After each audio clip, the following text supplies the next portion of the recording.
Ladies and gentlemen, we have had the occasion of listening to many speakers talk about the value of education.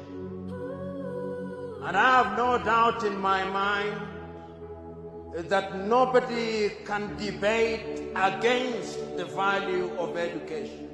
But as the wise people say, can the ocean exist in spite of the river? Can the forest exist in spite of the tree?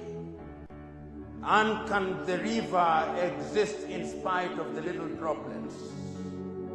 The truth is that our little efforts is what contributes to the big things that we do.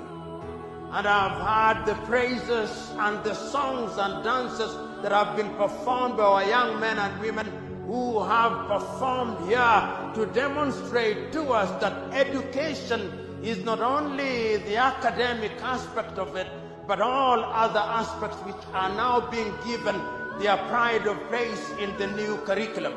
We are praising you and those who have worked with you, and we want to encourage you, because this is the generation that will ensure that our country realizes our potential. You know, when I read history, and many of us will remember that history, it was said that on the eve of independence we had identified three enemies.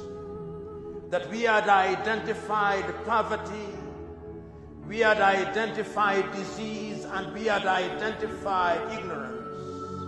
We therefore, throughout the over 50 years of independence that we regained in 1963, given pride of place to education as the key that will open to us and for us the doors of prosperity.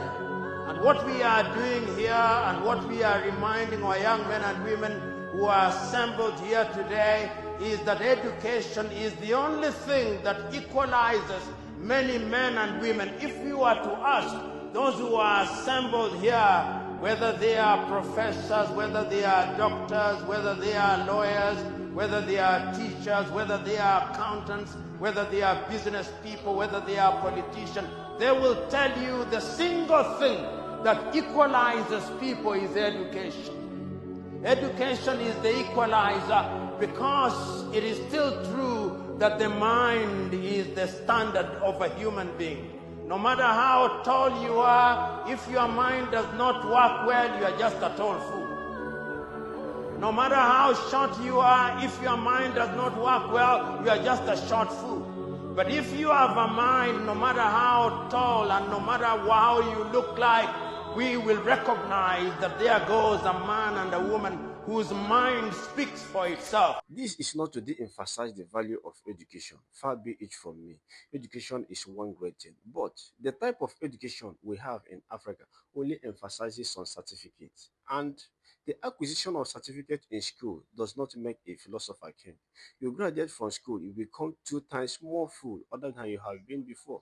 For the privileged, their certificate will serve as an international passport to study abroad. And for the unprivileged, they use their certificate only to build CVs. They will write, I hereby apply, DIASA. Africa must return back to skill education, education that teach about the real issues, about the resources we have in Africa, such as agriculture, minerals, and mining.